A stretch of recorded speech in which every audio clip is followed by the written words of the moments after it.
Assembly special session. మాజీ ప్రధాని మన్మోహన్ సింగ్కు సభా సంతాపం. తీర్మానం ప్రవేశపెట్టిన సీఎం రేవంత్ రెడ్డి ఏర్పాట్లను పరిశీలించిన స్పీకర్ ప్రసాద్, మంత్రి శ్రీధర్ బాబు. కేసీఆర్ హాజరవుతారా? అది నిన్న కూడా క్వశ్చన్ మార్కే. ఇవాళ కూడా కేసీఆర్ హాజరవుతాడా?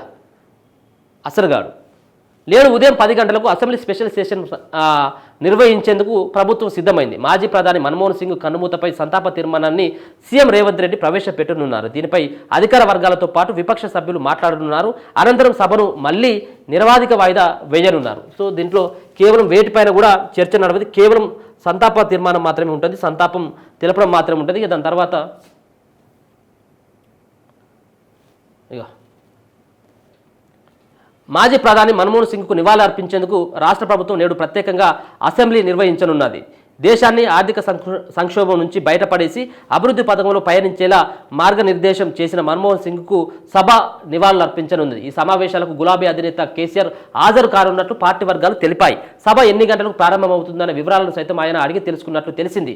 ఇందులో ప్రధాన ప్రతిపక్ష నాయకుడికి గంట సమయం ఇచ్చే అవకాశం ఉండడంతో దానిని సద్వినియోగం చేసుకోవాలని కేసీఆర్ భావిస్తున్నట్లు తెలిసింది. తెలంగాణ ఉద్యమాన్ని, ప్రజల మనోభావాలను అర్థం చేసుకుని ప్రత్యేక రాష్ట్ర ఏర్పాటుకు మన్మోహన్ సింగ్ సంపూర్ణ మద్దతు ప్రకటించారని, ప్రధానిగా ఆయన అందించిన మద్దతు చేసిన కృషిని కేసీఆర్ అసెంబ్లీలో ప్రస్తావిస్తున్నట్లు సమాచారం.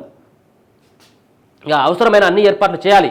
అసెంబ్లీ స్పీకర్ గడ్డం ప్రసాద్, మంత్రి శ్రీధర్ బాబు అసెంబ్లీ సమావేశాలకు వస్తున్న సభ్యులకు ఎలాంటి ఇబ్బందులు కలగకుండా అన్ని జాగ్రత్తలు తీసుకోవాలని, అవసరమైన ఏర్పాట్లు చేయాలని స్పీకర్ గడ్డం ప్రసాద్ కుమార్, మంత్రి శ్రీధర్ బాబు అధికారులకు ఆదేశించారు. నేడు ప్రారంభంగానున్న అసెంబ్లీ సమావేశాల ఏర్పాట్లను ఆదివారం వారు పరిశీలించారు. ప్రభుత్వ అధికారులతో సమన్వయం చేసుకుని సమావేశాలు ప్రశాంత వాతావరణంలో జరిగే ఏర్పాట్లు చేయాలని లెజిస్లేచర్ సెక్రటరీ నరసింహాచార్యులను స్పీకర్ ఆదేశించారు. అనంతరం సిఎస్ శాంతికుమారి ఉన్నతాధికారులు, రాష్ట్ర డీజీపీ జితేందర్, పోలీసు ఉన్నతాధికారులకు టెలికాన్ఫరెన్స్ కూడా నిర్వహించడం జరిగింది. సార్ మొత్తానికైతే మాత్రం ఈ రోజు ఒకరోజు జరిగేటువంటి సమావేశానికి కేసీఆర్ హాజరు కావచ్చు అన్నటువంటి అభిప్రాయం కూడా వ్యక్తం అవుతుంది. ఎందుకంటే తెలంగాణ రాష్ట్ర సాధనలో, తెలంగాణ రాష్ట్ర ఏర్పాటులో ఒక పక్కన చనిపోయినటువంటి మన్మోహన్ సింగ్ గారి యొక్క పాత్ర కూడా చాలా కీలకంగా ఉంది. ఆయనకి సంబంధించినటువంటి ఆ రోజు ఉన్నటువంటి స్మృతులను గుర్తు చేసుకునేటువంటి విధంగా ఒక గంట సేపు ప్రతిపక్ష హోదాలో ఉన్నటువంటి కేసీఆర్ కూడా టైం ఉంటుంది. కాబట్టి ఇక వేరే ఇప్పుడు కాళేశ్వరం, గీలేశ్వరం, గొర్రెలస్కాం, బైరెలస్కాం గురించి ఏది డిస్కషన్ రాదాడ. కేవలం సంతాపం తెలపడం మాత్రమే ఉంటుంది. కాబట్టి కేసీఆర్ని ఎవరు కూడా ప్రశ్నించారు కదా.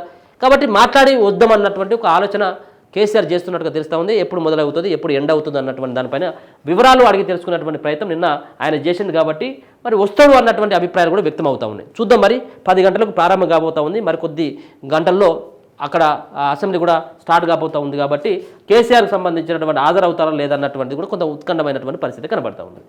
ఎందుకంటే ఇన్ని రోజుల కాడ నుంచి ఎక్కడ కూడా ఒకటే రోజు హాజరైండు, అది కూడా గంట సేపే అనుకుంటా. గంట సేపు హాజరైండు, ఆయన వెళ్ళిపోయాడు. ఇప్పుడు వస్తాడా రాడా అనేది